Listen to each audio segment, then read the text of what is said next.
Pemirsa, gerakan penolakan dari desa-desa di Bali terhadap reklamasi Teluk Benoa terus meluas. Penolakan reklamasi kali ini datang dari Desa Sukawati Gianyar yang mendeklarasikan penolakannya terhadap reklamasi Teluk Benoa yang berkedok revitalisasi di Pantai Purnama.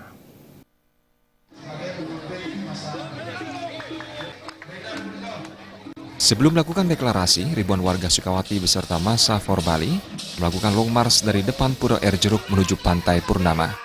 Diiringi tetabuhan belai ganjur, massa yang membawa bendera dan spanduk berjalan dan bernyanyi sembari meneriakan yel-yel tolak reklamasi Benoa dan batalkan Perpres nomor 51 tahun 2014. Sesampainya di Pantai Purnama, Bendesa Pekraman Sukawati, Nyoman Puja Antara menyampaikan deklarasi penolakan Desa Sukawati terhadap reklamasi Teluk Benoa. Penolakan reklamasi Desa Sukawati tersebut lahir terlebih dahulu dari gerakan besar muda-mudi Desa Sukawati tolak reklamasi Teluk Benoa dengan pendirian baliho. Desa Sukawati pun tergerak untuk menyikapinya dengan menggelar Paruman Agung Desa pada 11 April lalu. Berdasarkan keputusan Paruman dihadiri 14 Banjar Adat dan 13 Banjar Dinas sepakat menyatakan menolak reklamasi Teluk Benoa. Berbagai alasan disampaikan seperti Teluk Benoa merupakan kawasan suci yang harus dijaga agar jangan Bali kehilangan taksu. Selain itu, penolakan didasarkan pada kondisi Pantai Purnama yang telah termakan abrasi sejak reklamasi Pulau Serangan. Bila reklamasi Teluk Benoa tetap berjalan, Pantai Purnama dikhawatirkan semakin terkikis dan masyarakat kehilangan tempat untuk melastik.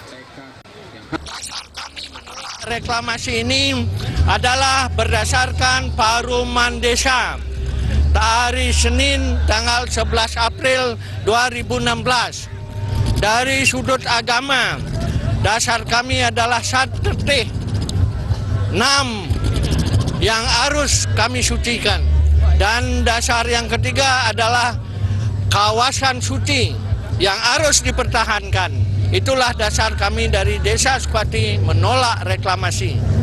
Sementara itu, Kepala LPM Desa Sukawati, Ketut Sangging mengatakan, reklamasi Teluk Benoa memiliki dampak ikutan berupa bertambahnya jumlah penduduk di Bali Selatan. Bali Selatan pun semakin padat dan tidak kondusif. Ketua Dewan Walhi Bali, Gendo Swardana mengatakan, hingga saat ini sudah 33 desa di Bali menolak reklamasi Teluk Benoa.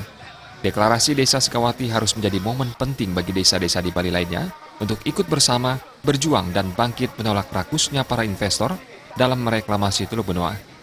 Deklarasi Desa Sukawati tolak reklamasi Teluk Benoa ditandai dengan pembubuhan tanda tangan oleh Bendesa, Ketua LPM, Perbekal, dan For Bali di atas baliho sebagai bukti penolakan reklamasi Teluk Benoa. Suparyana dan Joka Andika, Bali.